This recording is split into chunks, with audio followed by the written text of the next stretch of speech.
house in beautiful Dublin, and we're so excited to be here with you all tonight to do this really special question and answer. If you've got any questions, throw them our way and we'll try and get through as many as we possibly can. Yeah, we've been enjoying ourselves a lot over the Christmas. It's been so nice to be home, and it's so lovely to see each other out of context. We haven't seen each other since just before it's just the been rehearsal. so busy. Normally we would, but it's just been so busy. So when I saw you tonight, I was like, oh my goodness, you're in my house. Hugs all around. Yeah. Her house is beautiful, by the way. It's so gorgeous. It's such a beautiful. It's very quirky. My dad's definitely very quirky. So we've like a lime green couch, like charcoal walls, and like the kitchen's pink. So I walked in and I said, this is Eabha's family home. You can just tell, so much colour and so much love in here. So yeah. But definitely send through your questions, because we've loads coming up now. We're just about to go on our Voice of Angels tour, and also the Grammys. The Grammys. So we're so excited just for all the hype around that, and we've been doing a few interviews and stuff, and it's just been really exciting, and it's lovely to be in Ireland actually at this time, because really people are so supportive and kind of excited for us, I suppose. And nice to share this time as well with our families, because we spend so much time away on the road that it's not very often that we get to spend really quality time with our friends and family. So being home for Christmas and for New Year is so special, and we really cherish that time because it's few and far between. So yeah, it's lovely. Do you have a question here? We have a question come in from Emily Shelton. Do you rehearse before every show? Before every show? No, we have sound check. Sound check. So it's kind of like your time to like check in with yourself, get your in-ears right, make sure that you're feeling good, and we normally do a bit of a warm-up before sound check. So it's kind of a rehearsal, but a really shortened kind of one. We're also very conscious that we have an entire show to get through, and because everything, we have quite a heavy schedule, so we try and not wear ourselves out too much during the day before we actually go on, and we want to give our full selves in the performance at night. So we have a lot of rehearsal before we go on tour though, so that's the time where we really kind of zone in and make sure everything's great. And if there's ever anything to focus on, like if we feel something, when you're on the road for a long period of time, maybe 4 months or something, you might get used to something, and something might not feel like it's been as good as it could be. So we'll have like housekeeping, it's called, where we'll meet up. I'm playing it back trying to see your questions. Looking at it on the phone. But we have like housekeeping where we meet up and we will go over like a specific thing, to make sure that it's just the best it can be, and that it stays at the same kind of standard and stuff. We're also reading some of your questions from the phone, as well as being asked, just in case you're wondering. We're just on the phone here. There's one here from Omar. Are you planning on recording a PBS special for Voices of Angels? This is a really good question, because a lot of people wondered why we didn't do a DVD with Voices of Angels, and when we were talking to our manager Shane before we did the CD of Voices of Angels, he said it's always funny because we do a DVD and then we go on tour, and we wanted to separate those things because by the end of the tour we actually know these songs so much more. They're ingrained in us. Yeah. So we tried to flip it this year and do the CD first and then do the special after. Yeah, because it means when you sing something for a year, for example, like when you get a song first, you do a good job or whatever, but by the end of the tour you've gone through a whole journey yourself of singing a song. Of days where you're up, days where you're down, times when you've sung that song when you're happy, sad, and by the end of it you feel all of those things then, and I think that comes across then in a DVD. It does. And you sing it differently then. Yeah. We have another question here. We have a question here from Tracy. I guess it's to each of you. What's your favourite song you perform? What's yours? Nella Fantasia, definitely. That's fab. I love it because it's so free. Go watch it. Go watch it. No, I love that song because it's got everything in it, so it's really soft and quite delicate at the beginning, and then to open up. But I think the song that we sing together that is my favourite is Danny Boy, and it's just my favourite song anyway, but I love it when we sing together because we always talk about the connection that we have in that song, and it's almost as if there's like 4 little beaming lights on top of us and we're all connected into the one light. Yeah, absolutely. I totally agree. That's definitely my favourite group number, and the other one is Walk Beside Me, and that's one of those ones that we sang it kind of for the entire tour, kind of the first, it was like it was a solo, and then the girls came out at the end, and I remember being so scared, and then Mairead, you took my hand, I don't know if you remember, but you took my hand, and I remember just being like, this is the type of people I want to be surrounded by. You know, you can be in a lot of situations where it's you're doing it and you're trying to just keep going, but in this group, and that song really shows it to me every night we do it, is that everyone is really on the same team, and I always think back to that night in the Mansion House. It was so special. It was, it was a really special time. More here.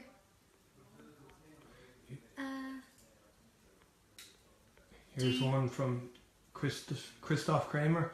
What's the best place for you to live on earth? Oh, Ireland. Yeah, to be honest, Ireland. I think Irish people have a real love for Ireland. We've a great sense of community here. It's great culture, great food, great music, and I love travelling, so do you, don't you? But when you come home, there's just nothing like the kind of smell of home and just being here and family. I lived in London for 8 years, and I actually always thought that I would settle in London, and then I got Celtic Woman and I moved back home to Northern Ireland, and I have never looked back since. And then I met Ronan, I guess, and things just changed. So no, definitely Dublin for me. Yeah. We have a question here from Uli. Are the gowns really heavy? No, the gowns are actually amazing, especially for like singing. I find, there's nights where if you're on tour for the whole year, there's going to be nights where you wake up and you're like, I feel unwell, or I feel like bloated or whatever, and you put on Simon O'Mahony's dresses, and no matter how you feel, when you put them on, you just feel amazing. Yeah. So thank goodness for those dresses. If people seen us in the dressing room before we went on stage, you would not like, who is that? Eating vegetable stir fries in our dressing gowns, and then putting on these glamorous gowns. Yes, or me going around with my straw. I have this straw that I warm up with, and I'm so honestly funny. never without it. Like, I just do like scales while singing into the straw, and it's meant to warm you up. So yeah, if you saw us before, you would not actually believe that we were the girls on stage. We have a question here from Rachel Barnes. What are your favourite Broadway musicals?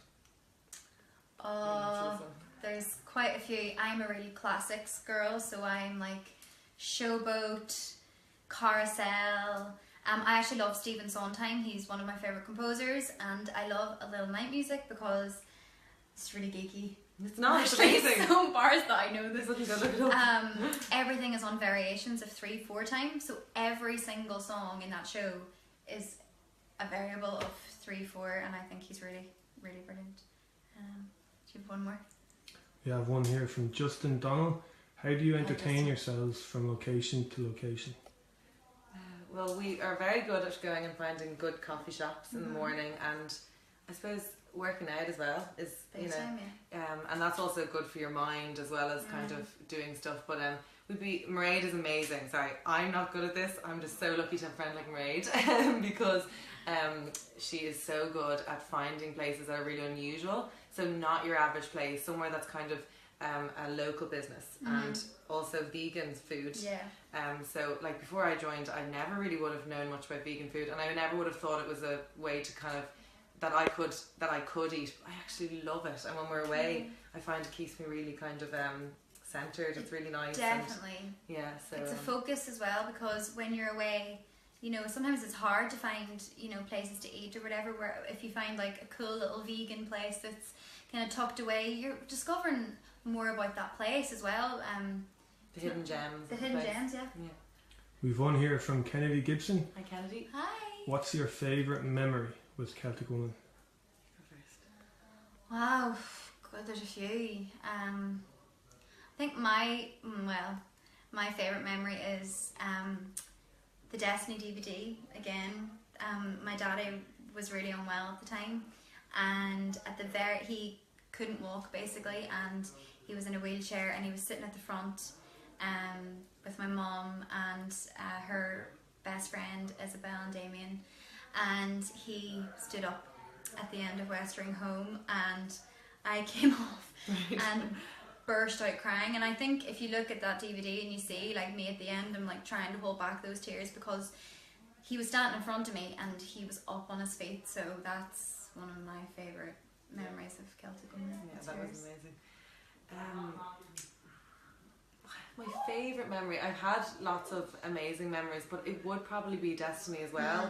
And even around that whole time, I didn't know Mairead or the girls very well at that time, but just everything about the feeling of that time, and actually that you say that memory, that actually I remember that so distinctly, Mairead. And I didn't meet your dad that night, you know, but I remember when he stood up and just being totally overwhelmed by the type of man he was. And then I looked at you and you just are so like that type of person, you know. And I remember you came off emotional and then I started crying and I was like, I don't know Mairead yet, she's going to think I'm a weirdo.